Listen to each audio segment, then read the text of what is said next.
Hello everyone, welcome back to my YouTube channel. This is Narendra Yadav. दोस्तों, आज का ये वीडियो है, ये पूरा का पूरा समर्पित है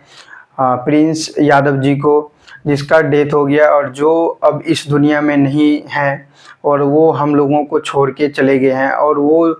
बहुत ही एक सज्जन व्यक्ति थे, बहुत ही बढ़िया आदमी थे और बहुत ही हेल्पफुल नेचर के आदमी थे। और ये हमारे मानव जाति के लिए और स्टूडेंट्स के लिए बहुत ही ज़्यादा वो केयरिंग थे। और पटना में जितने भी स्टूडेंट हैं जो उसके कोचिंग में पढ़ते थे, उसको ये बहुत ही ज़्यादा सपोर्ट करते थे।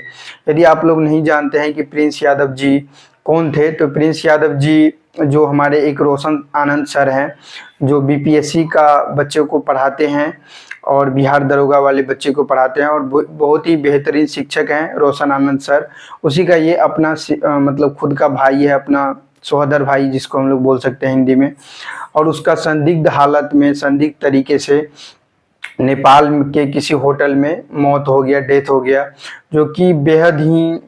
दुख भरा न्यूज़ है। जब से मैंने कल ये न्यूज़ देखा था, तो कल से ही मुझे बहुत बेचैनी सा, बहुत अजीब सा फील हो रहा है। और मुझे ऐसा लग रहा है कि मतलब पता नहीं आजकल ये दुनिया में क्या हो रहा है। मतलब अच्छा खासा नौजवान आदमी, वो लगभग 28-29 साल उसका एज हो रहा होगा, और उसके पास अभी पूरा दुनिया बचा था, पूरा मतलब बहुत चीज़ें बाकी था उसका। शादी ब्याह भी अभी उसका नहीं हुआ था, मतलब उसको ज़िंदगी जीने के लिए बहुत ही उसका बहुत चीज़ें बाकी था और बहुत चीज़ उसे देखना बाकी था इस दुनिया में। अब वो हम लोगों को छोड़ के चले गए। और इस पे जो मैंने न्यूज़ देखा, तो मैं एक खान सर का भी न्यूज़ देखा और मैं अलग अलग न्यूज़ भी देखा, तो हर न्यूज़ चैनल पे अलग अलग तरीके से कयास लगाए जा रहे हैं कि जैसे कि आप लोग अभी तक आप लोगों को पता है कि खान सर और रोशन आनंद सर के बीच एक बहुत बड़ा कंट्रोवर्सी चल रहा था कुछ मतलब एक दो सप्ताह से, तो जो कि बहुत ही बड़े लेवल पे हो गया था।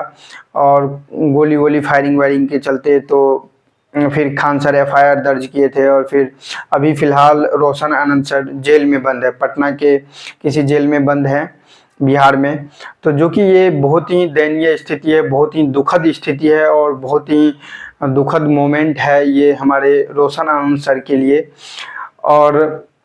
रोशन आनंद सर के सर पे समझिए ऐसे कि पहाड़ टूट के गिर गया। वो एक तो बेचारा इतने सज्जन आदमी है, और कोई भी टीचर्स जो होता है वो हमेशा स्टूडेंट्स के बारे में काम करता है, स्टूडेंट के भलाई के बारे में, स्टूडेंट के उत्थान के बारे में। और वो आदमी खुद अभी इतना मुसीबत को झेल रहे हैं, वो अभी खुद बेचारा अभी जेल में बंद है।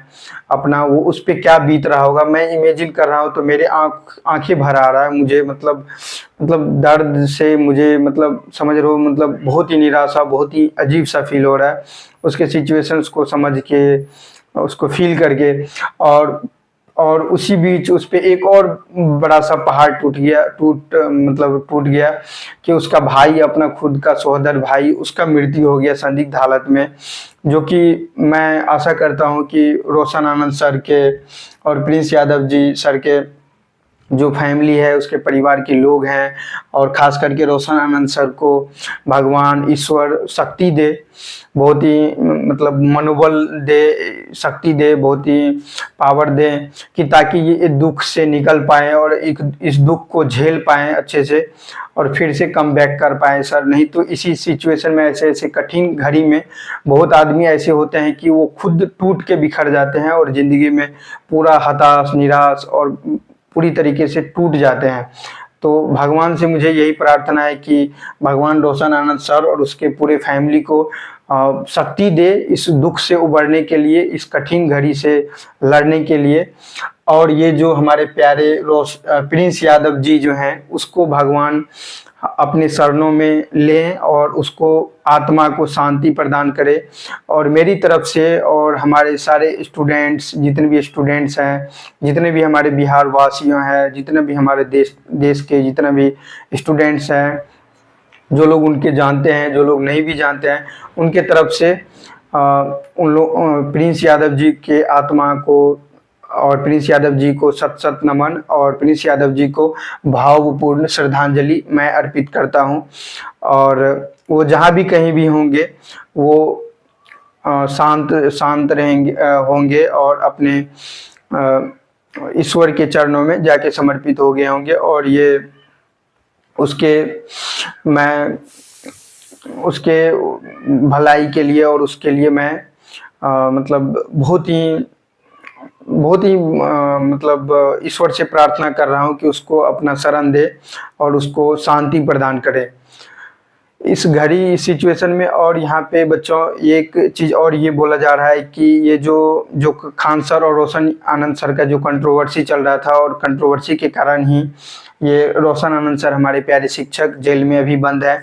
तो बहुत सारे न्यूज़ वाले और बहुत सारे फेक न्यूज़ वाले और बहुत सारे लोगों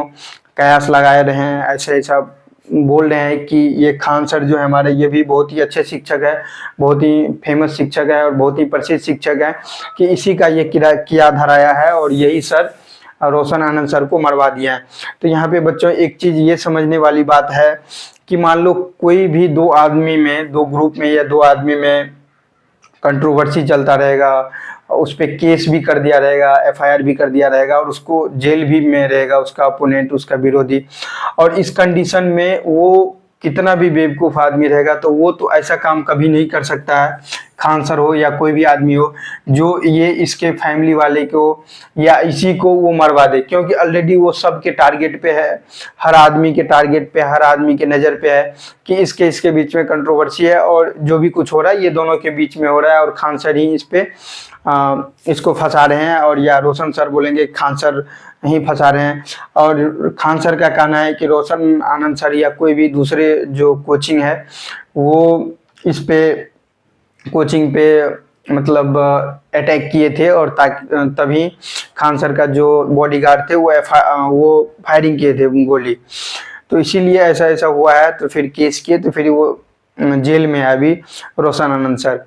तो फिर मेरा भी यही मानना है कि मतलब ऐसा कोई भी इंसान हो ऐसा नहीं कर सकता अपने दुश्मन को, जब पुलिस थाना में केस चल रहा होगा, कोर्ट में पहुंच गया रहेगा और उसी फिलहाल में करंट सिचुएशन में उसके किसी आदमी को मरवा देगा,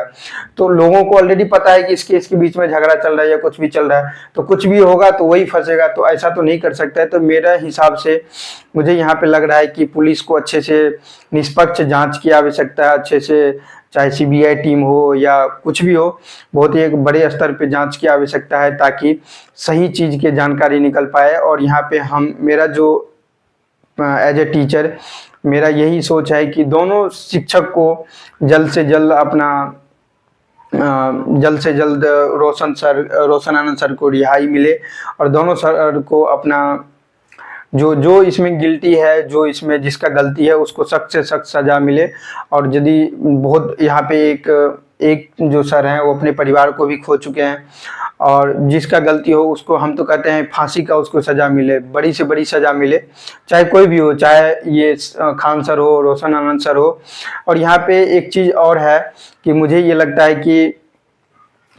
यहाँ पे देखो, दो आदमी के बीच में जब झगड़ा होता है तो कभी कभी होता है तीसरा आदमी। यहाँ पे जो झगड़ा हुआ था ये एक बहुत बड़ा कंट्रोवर्सी है, वो कभी मैं दूसरे वीडियो में बात करूंगा इसके बारे में। तो तीसरा आदमी भी गेम खेलने लगता है, तो हो सकता है तीसरा आदमी भी, यदि इसका मर्डर ही हुआ हो इसके भाई का, तो कोई तीसरा आदमी भी करवाया होगा ताकि खान सर को फंसाया जा सके, खान सर को बर्बाद किया जा सके। और यहाँ पे और कितना न्यूज़ चैनल वाले भी ये भी बोल रहे हैं कि जो रोशन आनंद सर के जो भाई थे वो पहले से कोई उसका तबीयत खराब था और वो उसको नींद नहीं आने का प्रॉब्लम था और कुछ उसको मतलब प्रॉब्लम था, मतलब एक बताया जा रहा है न्यूज़ चैनल के माध्यम से कि मिर्गी का कोई उसका या कोई भी डिजीज टाइप से उसका कोई था कि वो दवाई ले रहे थे और इसी के कारण, दवाई के कारण, ओवरडोज के कारण या किसी भी पर्सनल रीजन के कारण, और उसके दोस्त जो थे प्रिंस यादव जी के, वो नेपाल में जहाँ पे संदिग्ध हालत में जहाँ पे उसका डेथ हुआ, वहाँ पे उसका दोस्तों और क्या कहना है जो उसके साथ थे कि वो कुछ दवाई ले रहे थे बहुत पहले से और उसी दवाई के रिएक्शन या ओवरडोज के कारण बेचारा का डेथ हो गया, ये प्रिंस यादव जी का। और उसके बाद फिर हम लोग हॉस्पिटल ले गए तो रास्ते में ही जाते जाते उनका फिर डेथ हो गया, निधन हो गया। तो मुझे भी एग्जैक्टली पता नहीं क्या कैसी है, क्या सच्चाई है, तो निष्पक्ष इस पे जाँच हो। यदि कोई तीसरा आदमी एंगल हो या कोई रियलिटी में इसे मरवाया हो, मर्डर किया हो, तो उसको हम तो कहते हैं कि फांसी का सजा हो, उसको सख्त से सख्त सजा हो। और यदि ऐसा नहीं है, नेचुरल डेथ है ये,